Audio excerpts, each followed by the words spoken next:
अस्सलाम वालेकुम। Okay, so in this video we have gonna study about data anomalies क्या होते हैं और main topic is normalization. Without normalization हम लोगों को डाटा स्टोर करने में अपडेट या डिलीशन, जिनको हम लोग अनोमलीज कहते हैं, इनमें क्या क्या डिफिकल्टी आती है उनको हम लोग स्टडी करते हैं। जब हम किसी डेटाबेस को नॉर्मलाइज नहीं करते तो सबसे पहले हमारे पास जो एक सडन एरर आता है वो आता है insertion anomaly, troubling inserting data because other data is missing. Second anomaly is update anomaly. Redundant data makes update inconsistent. And the last one is deletion anomaly. Deleting data accidentally removes valuable and related information. Okay, so ये हमारे पास एक अननॉर्मलाइज table है। ठीक हो गया। इसमें insertion anomaly क्या हो सकता है कि हम लोग एक केमिस्ट्री का सर ऐड करना चाहते हैं, डॉक्टर ब्राउन, बट उसमें कोई स्टूडेंट ही इनरोल नहीं है, तो ये हमारे पास जो है एक इंसर्शन अनोमली हो सकता है। ना स्टूडेंट आईडी है ना मेरे पास स्टूडेंट नेम है। Okay, so can not insert courses unless a student is enrolled.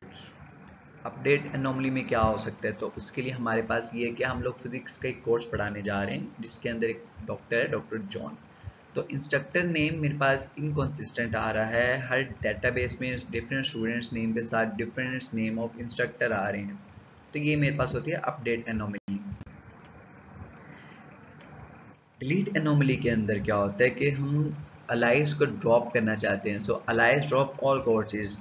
So overall जो इरेलीवेंट डाटा होता है जो हम लोग डिलीट करना चाह रहे होते हैं, उसके साथ साथ हमारा रेलिवेंट डाटा भी डेल हो रहा होता है।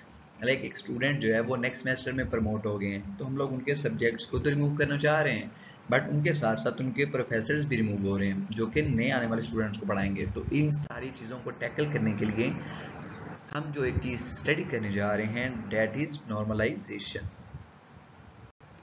ओके, नॉर्मलाइजेशन होता क्या है? Basically it's a technique of organizing the data in the database. Database के अंदर डाटा को ऑर्गेनाइज करने के लिए कुछ टेक्निक्स यूज होती हैं जिनको हम लोग सिस्टमैटिकली अप्रोच करते हैं।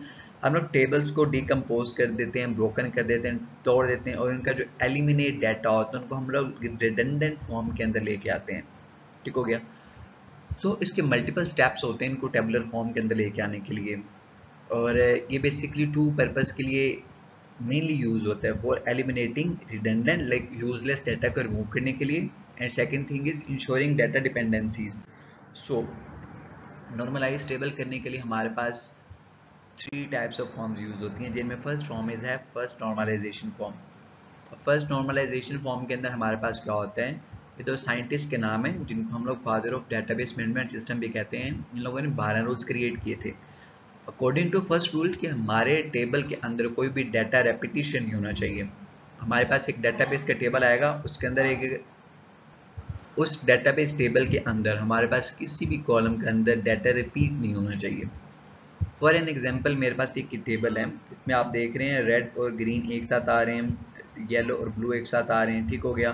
तो फर्स्ट नॉर्मलाइजेशन फॉर्म के अंदर हम लोग इनको स्प्लिट कर देंगे।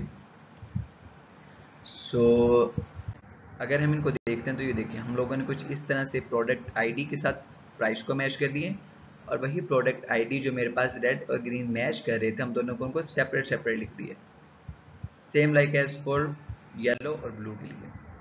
सेकंड नॉर्मलाइजेशन फॉर्म के अंदर क्या होता है कि हमारे पास जो नॉन प्राइम एट्रीब्यूट्स होते हैं जो कि फुल्ली फंक्शनल डिपेंडेंट होते हैं प्राइमरी की के ऊपर, there is no partial dependency in the relationships. Second normalization form बनाने के लिए हम लोग क्या करेंगे, ये मेरे पास एक टेबल था। ठीक हो गया। अब आप देखें कि इनके अंदर पार्शियल डिपेंडेंसी कहाँ बन रही है, लाइक प्राइमरी की क्या क्या बन सकती है। फर्स्ट ऑफ ऑल तो मेरे पास एक स्टोर आईडी है, तो स्टोर आईडी मेरे पास 3 है। ठीक है, उनके आगे जो स्टोर है वो सारे डाटा को रिपीट कर रहे हैं, तो मैंने एक टेबल बना लिया स्टोर आईडी का, और उनके सामने साथ क्या बना लिया, परचेज लोकेशन का। ठीक हो गया, ये मेरे पास एक लेदर टेबल बन गया। हम लोगों ने इस टेबल को इसके अंदर कन्वर्ट कर लिया। पीछे मेरे पास रह गए कस्टमर आईडी। अब कस्टमर आईडी को हम लोग स्टोर आईडी के साथ मैच कर देते हैं कि पहला कस्टमर है वो स्टोर 1 पे गया, वही वाला कस्टमर स्टोर 3 पे गया, 2 वाला 1 पे, 3 वाला कस्टमर 2 स्टोर पे गया, और 4 वाला 3 स्टोर पे गया।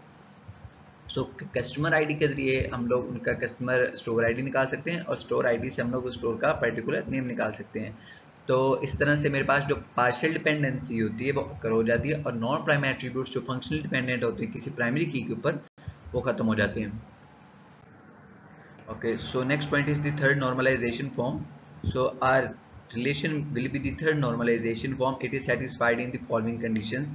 First of all, ये second normalization form के अंदर होना चाहिए, and second one is that there should be no transitive dependency. Like मेरे पास एक कंडीशन हम लोग देख लेते हैं कि मेरे पास एट्रीब्यूट्स हैं थ्री ऑफ टाइप्स के A B and C. Relation बन रहा है मेरे पास ए एंड बी का एंड बी और सी का. सो सी मेरे पास जो है वो एक ट्रांजिटिव डिपेंडेंट होगा बाई ए और बी के जरिए. अगर मैंने ए से बी की वैल्यू और सी की वैल्यू निकालनी है तो फर्स्ट ऑफ ऑल पहले मुझे ए से बी पे जाना पड़ेगा, देन बी से सी पे जाना पड़ेगा. So this is known as transitive property. So ये मेरे पास एक सेकंड नॉर्मलाइजेशन फॉर्म की अगर हम एग्जांपल लेते हैं. सो ये मेरे पास थर्ड नॉर्मलाइजेशन फॉर्म की एग्जांपल थी. एक मेरे पास नॉर्मलाइजेशन एग्जांपल है. अब हम इसको फर्स्ट सेकंड और थर्ड के थ्रू हम लोग देखना स्टार्ट करेंगे. फर्स्ट ऑफ ऑल अगर हम देखते हैं तो मेरे पास ये देखें डबल प्रॉपर्टीज आ रही हैं. ठीक हो गया. इधर भी मेरे पास कोट्स भी डबल आ रही हैं. तो हम सबको पहले क्या करेंगे, फर्स्ट नॉर्मलाइजेशन फॉर्म के अंदर स्प्लिट करने के लिए हमने इनको सबको बारी बारी सिंगल टाइप लिख दिया. अब सेकंड नॉर्मलाइजेशन फॉर्म के अंदर हम लोगों ने क्या करना था, हम लोगों ने पार्शियल डिपेंडेंसी को खत्म करना था. सो उसके लिए हम लोग क्या करने जा रहे हैं. सो हम लोगों ने क्या किया कि उसमें से हम लोग स्प्लिट करेंगे कुछ डाटा को इनटू डिफरेंट कोर्स टाइप के अंदर. तो मैंने कोर्स नंबर ले लिया और कोर्स फी के अकॉर्डिंगली मैंने उसको मैनेज कर दिया, जो कि मेरे पास एज एन प्राइमरी की भी काम कर रहा होगा. ठीक हो गया. स्टूडेंट कोर्स के अंदर मैंने स्टूडेंट आईडी ले ली है, लाइक स्टूडेंट का नंबर ले लिया और मैंने कोर्स का नंबर ले लिया. अब मुझे इनकी आईडी से पता चलेगा कि स्टूडेंट नंबर 1 जो है वो C1 में और C4 में इनरोल है, और इसी तरह से वो C3 और C6 कोर्स नंबर के भी अंदर इनरोल है. ठीक हो गया. अब इनकी आईडी से मैं इनका फ़ोन नंबर, इनका कंट्री और जिप कोड देख सकता हूँ. सो कोई भी डाटा किसके ऊपर डिपेंडेंट नहीं है, इंडिपेंडेंट डाटा है सबके पास. तो पार्शियल डिपेंडेंसी को खत्म करने के बाद हमारे पास सेकंड नॉर्मलाइजेशन फॉर्म बन जाती है. Okay, so third normalization form के लिए हम लोग क्या करेंगे, हम लोग इनके अंदर अगर कोई भी ओके सो ये हमारे पास एक एग्जांपल आ गई है कि हम लोगों ने क्या कर दिया कि सबसे पहले स्टूडेंट के टेबल लहदा बना लिया, कोर्सेज का टेबल हम लोगों ने लहदा बना लिया, कोर्स टेबल लहदा बना लिया और जिप इनपुट टेबल लहदा बना लिया. सो क्या आप देख सकते हैं कि इनके अंदर कोई ट्रांजिटिव डिपेंडेंसी बाकी रही है? No, there is no transitive dependency behind them. So all tables are in the third normalization form. So यही आज का टॉपिक